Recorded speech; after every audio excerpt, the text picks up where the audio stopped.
সবাইকে শুভেচ্ছা, শুভ সকাল। আজ বুধবার, দুঃখিত, আজ মঙ্গলবার দর্শক, 17 ফেব্রুয়ারি 2015, বাংলা 5 ফাল্গুন, হিজরি 27 রবিউল সানি। সবাইকে আমন্ত্রণ জানাচ্ছি আমাদের প্রতিদিনের আয়োজন জয়া ব্রাইডাল মেহেদি আলাপ অনুষ্ঠানে, এবং আপনাদের সাথে আছি আমি শান্তা। দর্শক, আপনারা জানেন যে আলাপ অনুষ্ঠানে আমাদের সাথে প্রতিদিনই একজন অতিথি থাকেন আড্ডা দেবার জন্য।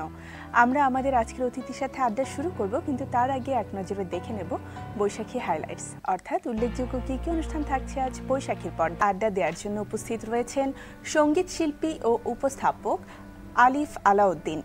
আজ আমাদের এই অতিথির শুভ জন্মদিন, তাই আপনারাও আড্ডায় যোগ দিতে পারবেন, জানাতে পারবেন জন্মদিনের শুভেচ্ছা। এই জন্য ফোন করুন আমাদের স্ক্রিনে দেখানো নাম্বারে। আমাদের পাবেন ফেসবুকেও, লগ অন করুন www.facebook.com/livealap এই ঠিকানায়।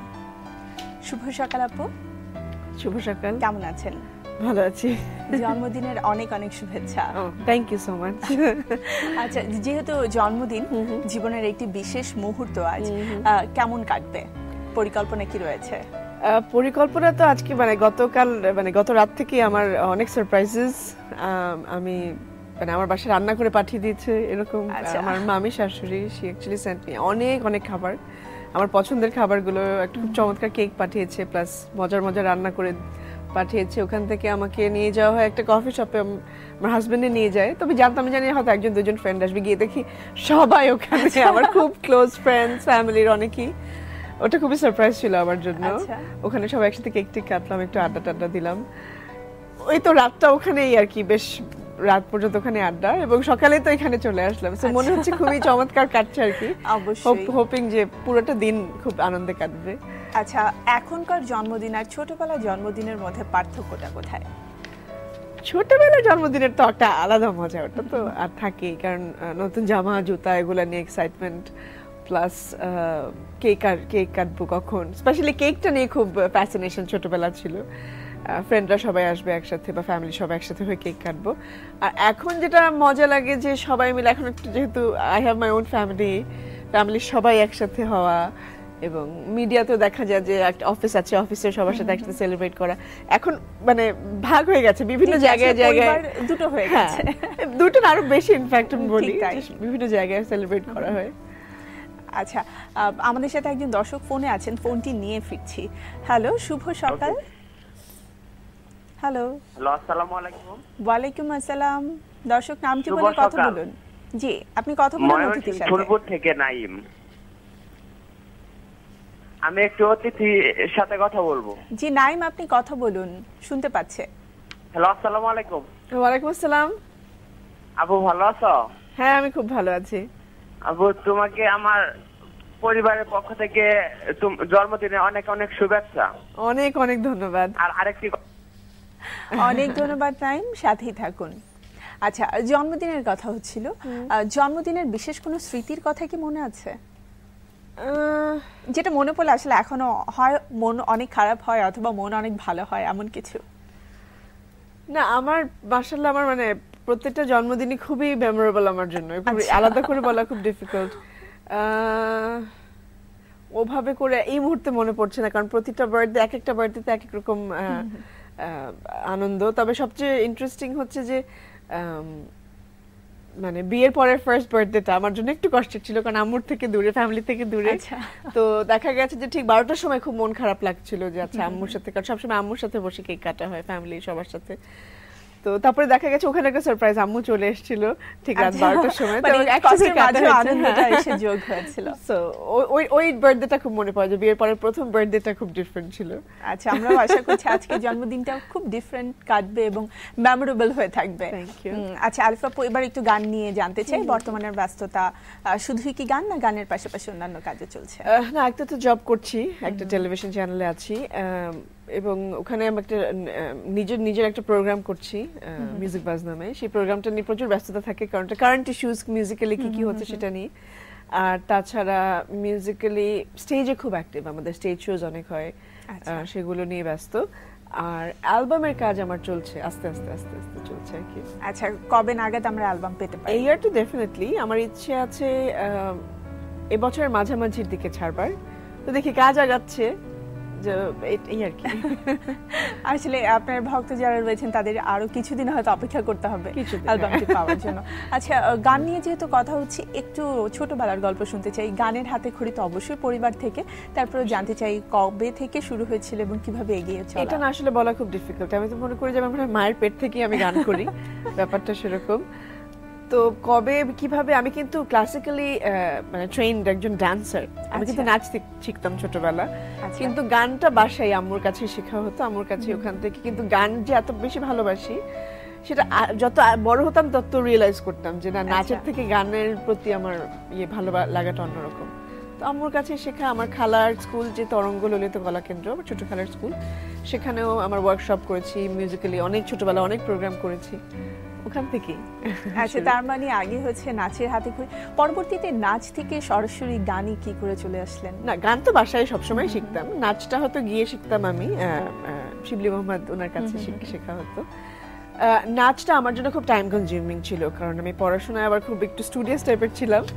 তো নাচের জন্য যে পরিমাণ কারণ যাওয়া আসা, গানটা যেমন বাসায় করা যায়, আম্মুর সাথে বসে করা যায়, আচ্ছা, বা ফ্যামিলির সাথে বসে সবার সাথে। আমার সবচেয়ে বড় ইনফ্লুয়েন্স ছিল আমার দুই মামা, তারা ব্যান্ড করতেন, পপ রক। শুনবো আলিফ আপু, কিন্তু সাথে একজন দর্শক আছেন, আগে ফোনটি নিয়ে আসি। হ্যালো, শুভ সকাল, কে বলছেন? হ্যালো, আসসালামু আলাইকুম। ওয়ালাইকুম আসসালাম। খুলনা থেকে ফাহিম। জি, আপনি কথা বলুন। হ্যালো। হ্যাঁ আপু, কেমন আছো? হ্যাঁ, খুব ভালো আছি। দেখতে তো অনেক সুন্দর লাগতেছে, আর অনেক ছোটবেলা থেকে তোমাকে অনেক ভালো লাগে, আর বিশেষ করে তোমার নাম তো আমার অনেক ভালো লাগে, আলিফ। আচ্ছা, তোমাকে অনেক অনেক মানে জন্মদিনের শুভেচ্ছা। অনেক ধন্যবাদ। আপনাকেও অনেক অনেক ধন্যবাদ আমাদের সাথে যোগ দেওয়ার জন্য, সাথেই থাকুন। আচ্ছা, আলিফ আপু বলছিলেন যে মামাদের কাছ থেকে অনেক বেশি ইন্সপায়ার্ড হয়েছেন, তারপর? হ্যাঁ, কারণ মামারা তখন চাইম নামে যে ব্যান্ড ছিল সেখানে গান করতেন, তো সেখান থেকে ইনফ্লুয়েন্সড হলাম। তো যেটা হয়েছে যে আমার ফ্যামিলিতে তো একটু আধুনিক বাংলা গান যেভাবে চর্চা হয় বা নজরুল সঙ্গীতের চর্চা হয়, আমি ওখান থেকে একটু বের হয়ে একটু ব্যান্ড, একটু পপ রক, সেখানে আমার ইন্টারেস্ট গ্রো করলো মামাদের জন্যই। তো ওইটাই ফ্যামিলি থেকে আসলে গানটা শুরু, এবং ফ্যামিলি থেকেই গানটার প্রতি ভালো লাগে। আমরা যতদূর জানি আসলে আলিফ আলাউদ্দিন ছোটবেলা থেকে একটু ডিফারেন্ট ভাবে গানকে নিয়ে কাজ করেছে, একটু ডিফারেন্ট গান আমাদেরকে অলওয়েজ প্রেজেন্ট করেছে। তো গান নিয়ে যেহেতু কথা হচ্ছে, একটি গান না শুনলে তো নয়, ছোট্ট করে একটি গান শুনতে চাই।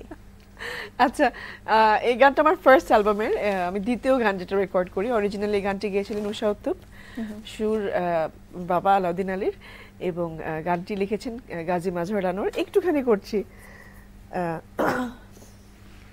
It's a sunny, sunny day and a long, long way, it's a lovely day. Dhaka টুপি পরে চলো আসি ঘুরে, পাহাড়ি পথ আঁকা বাঁকা উঁচু নিচু। Everybody please, please be careful, kichu kichu. It's a sunny, sunny day and a long, long way, it's a lovely day. Dhaka টুপি পরে চলো আসি ঘুরে। বাহ, খুবই চমৎকার। আচ্ছা আলিফ আপু, যেহেতু আপনার বাবা আলাউদ্দিন আলী স্যার, উনি একজন সুরকার এবং সবসময় আধুনিক বাংলা গান, বিশেষ করে আমরা দেখেছি চলচ্চিত্রের অনেক অনেক গানের তিনি সুর করেছেন, তো সেক্ষেত্রে বাবার কি কখনো অবজেকশন ছিল যে না তুমি রক গান করতে পারবে না বা পপ সং করতে পারবে? একদমই না। আমার ফার্স্ট অ্যালবাম যেটা, সেটা ইট ওয়াজ মাই ফাদার্স আইডিয়া। অফকোর্স আমার আম্মুর আইডিয়া ছিলই, আব্বুর। এবং সবচেয়ে ইন্টারেস্টিং ব্যাপার হচ্ছে যে প্রথম যখন আমি স্টেশন রেলগাড়ি গানটা করি এবং ওটাকে একটু র্যাপ দিয়ে, নতুন করে একটু র্যাপ ছিল মাঝখানে, মিউজিকটা একটু আপবিট টেকনো টাইপের ছিল, তো শুনে অনেকেই খুব কষ্ট পেয়েছিল, হ্যাঁ তুমি পুরোনো গানটা এইভাবে করলে কেন? পরে যখন বলি যে না, এটা আমার বাবার গান, বাবাই করিয়েছে, তখন সবাই ও আচ্ছা, ওয়াও, তোমার বাবা এত মডার্ন নিয়ে চিন্তা করেছিল। তো ব্যাপারটা সেরকম আর কি। সো একদমই না, ফ্যামিলি থেকে কখনোই আমাদের মিউজিক্যাল টেস্টের জন্য কখনোই আমাদেরকে কিছু শুনতে হয়নি। আমাদের মিউজিক ইজ মিউজিক, আমাদেরকে সবকিছু শোনার অনুমতি ছিল, সবকিছু করার অনুমতি আছে। আচ্ছা, আমরা আরো শুনবো এই বিষয়ে, কিন্তু সাথে দর্শক আছেন, ফোনটি নিয়ে নিচ্ছি। হ্যালো, শুভ সকাল, কে বলছেন?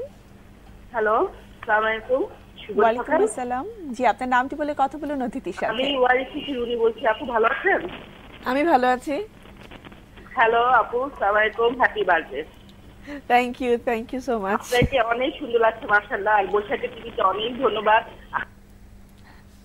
আপনাকে অনেক অনেক ধন্যবাদ ফোন করার জন্য, সাথে থাকুন। আচ্ছা, পরিবার থেকে যেহেতু সম্পূর্ণ স্বাধীনতা ছিল, সেহেতু গান নিয়ে যে চর্চা এবং এখনো পর্যন্ত গানকে নিয়ে এগিয়ে যাচ্ছেন, আমরা দেখছি আপনার একটি অনুষ্ঠান যাচ্ছে গানকে ঘিরেই। উপস্থাপনায় যে ইন্টারেস্ট, সেটা কি গানের জন্যই তৈরি হয়েছে? গানের জন্যই।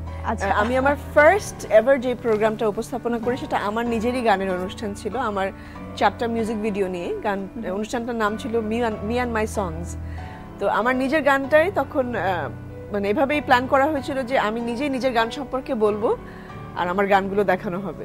তো ওটা করতে গিয়ে তখনই মানে রিয়েলাইজ করলাম যে হয়তো আমি কথা বলতে পারি, চেষ্টা করলে হতে হবে। এবং ওটা দেখার পরে আমার মানে বিভিন্ন চ্যানেল থেকে ডাকও আসে, তখন ওখান থেকে শুরু। তারপরে তো ভার্জিন তাকদুম নামে একটা শো করলাম, যেটা থেকে আমার পরিচিতি ওখানে আর কি। এবং বর্তমানে যে অনুষ্ঠানটি আপনি করছেন, এখানেও বেশ জনপ্রিয় একটি অনুষ্ঠান আমাদের মিউজিকের জন্য বিশেষ করে। আচ্ছা, এই অনুষ্ঠান করতে যে নতুন অভিজ্ঞতা নিশ্চয়ই হচ্ছে, নতুন নতুন অনেক শিল্পীদের সাথে কাজ করছেন, কেমন লাগে তাদের? খুবই ভালো লাগে। প্রথম দিকে তো আমি খুব কাঠখোট্টা টাইপের কথা বলে দিতাম, সত্যি সত্যি, যেটা যেমন আমরা খুব রিভিউ টাইপের কাজ, যেহেতু নতুন মিউজিক্যালে কি হচ্ছে, অনেক সময় মিউজিক ভিডিও দেখে একদম যদি ভালো না লাগতো মুখের উপরে বলে দিতাম। তারপরে দেখা গেল যে সবাই ভয় পেত আমাদের এখানে মিউজিক ভিডিও প্লে করার জন্য, পছন্দ না হলে। তখন আচ্ছা ঠিক আছে, একটু আমরা সফট ডাউন করি। তখন আমরা হয়তো এতটা, আমরা তখন যেটা করতাম যে আমরা একটু কনস্ট্রাকটিভলি বলতাম যে হ্যাঁ, এখনো বলি যেটা, যে এই জায়গাটা হয়তো আরেকটু ওরকম হলে ভালো হতো, ওরকম হলে ভালো হতো। কারণ ক্রিটিসিজম সামহাও আমাদের সোসাইটি এখন ওইভাবে নিতে পারে না। তো আমরা কনস্ট্রাকটিভলি যেভাবে বলা যায়, একটু ভালো করে যেন কেউ কষ্ট না পায় সেভাবে বলার চেষ্টা করি। এটা খুব ইন্টারেস্টিং যে আমাদের ইন্ডাস্ট্রিটা এখন আস্তে আস্তে ডেভেলপ করছে। আর আমরা খুব ভালোভাবে এই শোটা করবার পরে আমাদের ইন্ডাস্ট্রির যে কি অবস্থা সেটা খুব ভালোভাবে বুঝতে পেরেছি। প্রথমে কিছুদিন খুবই ফ্রাস্ট্রেটেড ছিলাম, কারণ দেশের অবস্থা যখনই খারাপ হয় মিউজিক ইন্ডাস্ট্রি একদম ডাউন হয়ে যায়। তো তখন খুব খারাপ লাগে, কারণ আমরা নিজেরাও মিউজিশিয়ানস, আমরা নিজেরাও মিউজিক করি ওইটা। বাট আবার যখন ভালো হয় তখন আবার আমাদের মনও ভালো হয়ে যায়। সো আর নতুন অনেক শিল্পীদের সাথে ইন্টারাকশন হয়, অনেক নতুন নতুন গান শোনা যায়। ঠিক তাই আলিফ আপু, আরো অনেক আড্ডা হবে, কিন্তু ছোট্ট একটি বিরতি নিয়ে ফিরে আসছি। প্রিয় দর্শক, আড্ডা হচ্ছিল আমাদের আজকের অতিথি আলিফ আলাউদ্দিনের সাথে। আবারও ফিরবো আড্ডায়, কিন্তু নিচ্ছে ছোট্ট একটি বিরতি, সাথেই থাকুন।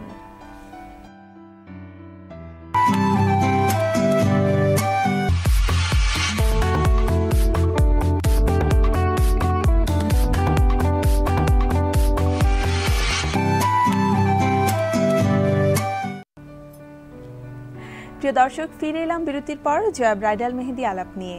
আমাদের সাথে থাকার জন্য অনেক ধন্যবাদ। ফিরছি আড্ডায় অতিথির সাথে। আপু, ফিরে এলাম বিরতির পর। বিরতিতে যাবার আগে গান নিয়ে কথা হচ্ছিল। তো ফার্স্ট অ্যালবামের কথা আমরা শুনলাম যে খুবই জনপ্রিয়তা পেয়েছিল।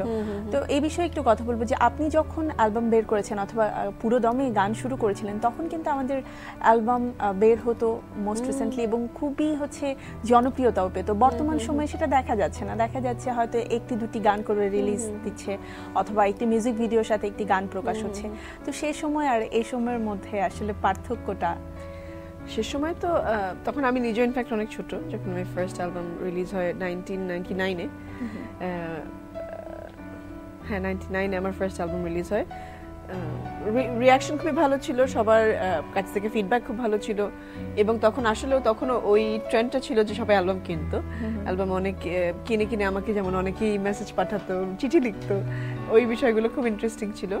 তারপরে আমার একটা লম্বা গ্যাপ ছিল। 2006-এ আমার সেকেন্ড অ্যালবাম বের হয় এবং 2011-এ আমার অনেক বড় বড় গ্যাপ। 2011-এ এসে আমার থার্ড সোলো অ্যালবাম বের হয়। তো 2011-এ যখন আমি লাস্ট অ্যালবাম করি, তখন রিয়েলাইজ করেছি যে মার্কেটটা অনেকখানি চেঞ্জ হয়ে গেছে। আর এখন পুরোপুরি ডিজিটাল হয়ে গেছে মার্কেট। এখন সবাই ইন্টারনেটে বা অনলাইনে কিনছে। একদমই শুধু গান কিনবার জন্য বের হয় না, আমরা যেরকম একটা সময় বের হতাম যে ঈদের শপিং লিস্টের মধ্যে কিন্তু ঠিক তাই ক্যাসেট কিনবো বা সিডি অ্যালবামের নাম যুক্ত নতুন কিছু অ্যালবাম থাকতো। এখনো হয়, ঈদের সময় হয়তো কিছু হয়, কিন্তু খুব কম মানুষই আসলে ওই হার্ড কপিটা কিনে, যেটা করে যে ইন্টারনেট থেকে ডাউনলোড করে নেয়। তবে এখন আনন্দের বিষয় হচ্ছে যে এখন লিগালি টাকা দিয়ে ইন্টারনেট থেকে গান কেনা যায়। আচ্ছা, সো আর্টিস্টও ডিপ্রাইভড হচ্ছে না, এবং ইজিও হয়ে যাচ্ছে, বাসায় বসে গানটা কেনা যাচ্ছে।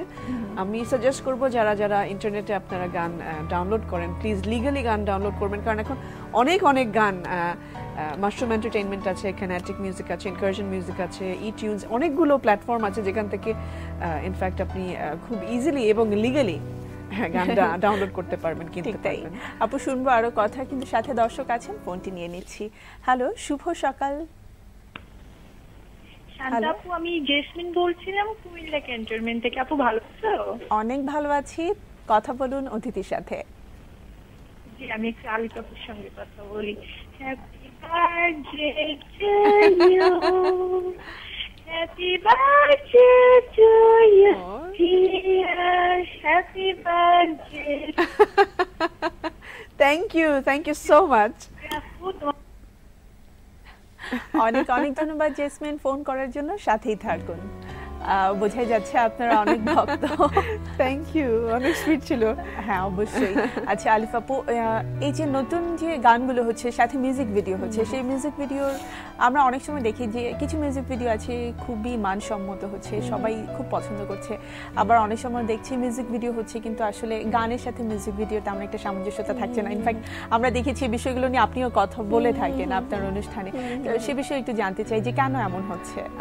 মিউজিক ভিডিও আসলে খুব, এটা নিয়ে খুব কথা বলা খুব ডিফিকাল্ট, কারণ এক একজন এক একভাবে পারসিভ করে। এটা ক্রিয়েটিভ ওয়ার্ল্ড, যেহেতু সামঞ্জস্য না থাকলেও বাইরে এরকম আমরা অনেক মিউজিক ভিডিও দেখি বাইরে, যেটা হয়তো বা লিরিকের সাথে মিউজিক ভিডিওর কোনোই মিল নেই, কিন্তু ওটা এমন ভাবে তৈরি করা হয়েছে যে মানে কোনো একটা খানে গিয়ে মানে খারাপ লাগে না, যদিও হয়তো লিরিক্যালি কোনো মিল নেই, হয়তো খুব স্ট্রেঞ্জ ভালো লাগছে, কিন্তু দেখতে ভালো লাগে কারণ তাদের সামহাও একটা সিঙ্ক করা হয়, বিকজ তাদের টেকনিক্যাল নোহা অনেক রিচ, তারা জানে। কিন্তু আমাদের এখানে মিউজিক ভিডিও রিলেট করে যেটা করা হয় সেটা তো ভালো হচ্ছেই, বাট যদি খাপছাড়া ভাবে এরকম কিছু লাগে তার কারণ হচ্ছে যে তখন হয়তো বা খুব কম সময় দিয়ে মিউজিক ভিডিওটা করা হয়, তখন হয়তো চিন্তা করা হয় না যে আচ্ছা যদিও মিল নাই তারপরেও কিন্তু ডিফারেন্ট ভাবে একটু ভালোভাবে করা যায়। কোনো একটা ঘাটতি থাকে আমার মনে হয়, প্রোডাকশনের বেলায় কোনো একটা ঘাটতি থাকে এবং ক্রিয়েটিভিটির একটা বড়ই অভাব মনে হয় ওই জায়গাটা। আমরা আসলে সেই জায়গা থেকে আমরা বেরিয়ে এসে নতুন ভাবে নতুন কিছু করার চেষ্টা করব। আচ্ছা আপু, এবার আপনার ব্যান্ড দল নিয়ে গল্প শুনতে চাই, কেমন চলছে? আমি তো পেন্টাগনে ছিলাম অনেক বছর, তো আমি 2009 থেকে 14th ফ্লোর আমার নিজের একটা ব্যান্ড তৈরি করেছি। 14th ফ্লোর আমরা বিভিন্ন কর্পোরেট শোজ, ক্লাব শোজ সেখানে পারফর্ম করছি। এখনো মৌলিক গান তৈরি করা হয়নি, আমরা প্ল্যান করছি এবং কিছু কাঠামো দাঁড়িয়েছে, লিরিক কিছু দাঁড়িয়েছে, কিন্তু এখনো সেগুলো রেকর্ড করা হয়নি। আমরা কাজ করছি মৌলিক গান নিয়ে, হোপফুলি কিছু একটা প্ল্যান করবো এবছরে, দেখা যাক। আমার সোলোটা আগে শেষ করে তারপরে ব্যান্ড। আচ্ছা, মানে আমরা আপনার সোলো অ্যালবামটি পাওয়ার পরবর্তীতে আপনার ব্যান্ডের কিছু নতুন গান পাওয়ার আশা রাখতে পারি। এবং সেখানে ফারশিদ আছে আমার কাজিন, যে আমার সাথে মিউজিক বাজ হোস্ট করে, ও আমার ব্যান্ডে আছে। ফায়সাল আছে আমার হাজবেন্ড। এই তিনজনই আমরা মেইন ব্যান্ডটাকে ধরে রেখেছি, আর আমাদের সাথে প্রায় বিভিন্ন গেস্ট আর্টিস্ট প্লে করছে, এভাবেই যাচ্ছে আর কি। আচ্ছা আলিফ আপু, আপনি যেহেতু একদমই সঙ্গীত ঘরানা একটি পরিবার থেকে উঠে এসেছেন, সঙ্গীতের বিষয় সম্পর্কে ছোটবেলা থেকে আপনার জ্ঞান ছিল, একটু জানতে চাই যে একজন ভালো সঙ্গীত শিল্পী হতে হলে কোন কোন বিষয়গুলো আসলে তাকে মেনে চলতে হবে, অথবা কোন বিষয়গুলো তার মধ্যে থাকা আবশ্যক? এটা খুবই বুকে, সেটা আমার জন্য বলা খুব ডিফিকাল্ট, কারণ অনেক রুলস এন্ড রেগুলেশনস যা আছে সেগুলো ফলো আমি নিজেও খুব একটা করি না। তবে আমি বলবো যে একজন মিউজিশিয়ান হতে হলে, মিউজিক বা আর্টিস্ট হতে হলে সবার প্রথমে নিজের মনটাকে তৈরি করতে হবে সেভাবে যে আমি একজন শিল্পী, মনে প্রাণে সেটা বিশ্বাস করতে হবে, সেটা ধারণ করতে হবে, কারণ শিল্পী হওয়াটা একটা লাইফস্টাইলের ব্যাপার। আমি শখে গান করলাম সেটাই না, ওটা না। আমার যেমন আমার ধ্যান জ্ঞান আমার সবকিছু কিন্তু সঙ্গীত নিয়ে। আমি উপস্থাপনাও করে সব মিউজিক্যাল প্রোগ্রাম, আমি মিউজিক থেকে চেষ্টা করেছি, বাইরে গিয়ে অনেক কিছু করেছি টুকটাক। খুব খারাপ লাগে তা বলবো না, কিন্তু মিউজিকটা যেভাবে মিউজিক রিলেটেড শো আমি উপস্থাপনা করি, কারণ এটাই আমার ধ্যান জ্ঞান, এটাই আমার সবকিছু। অন্য প্রোগ্রাম আমি পারি না, অতটা হয়তো বা স্বাচ্ছন্দ্য বোধ করি না, এত লাইভলিও থাকতে পারি না, কারণ মিউজিকটাকে আমাকে টানে খুবই স্বাভাবিকভাবে। এটাই বলবো যে প্রথমত music should be your life, এইভাবে মিউজিকটাকে ভালোবাসতে হবে, এবং অটোমেটিক্যালি মিউজিক ভালোবাসলে প্র্যাকটিস হবে টাইমলি, মিউজিক ভালোবাসলে শো এর জন্য তখন ইয়ে থাকবে যে স্টার হওয়া না, তখন শিল্পী ভিতরে ওই সত্তাটা যেন কাজ করে আর কি, যে আমি প্র্যাকটিস করব, ভালো গান করব, সবাইকে ভালো গান উপহার দিব। আচ্ছা, এই যে স্টার হওয়ার বিষয়টা যে বললেন, সেটা একটি বিষয় আনতে হচ্ছে যে আমরা দেখছি রিয়েলিটি শোর মাধ্যমে অনেক সঙ্গীত শিল্পী আমাদের মাঝে উঠে আসছেন। বেশ কিছুদিন হয়তো আমরা তাদের গান শুনছি, কিন্তু পরবর্তীতে তাদেরকে আর পাচ্ছি না, অথবা তাদের মৌলিক গান খুব বেশি আমাদের মনকে নাড়া দিচ্ছে না। এটার কি কারণ বলে আপনার মনে হয়? না, সবার ক্ষেত্রে কিন্তু না, আমি মনে করি না, কারণ অনেক ভালো ভালো আর্টিস্ট আমরা পেয়েছি থ্রু রিয়েলিটি শোজ। যারা এসেছে এবং ঝরে পড়ে গেছে, তাদের ঝরে পড়ে যাওয়ারই কথা ছিল। Unfortunately they didn't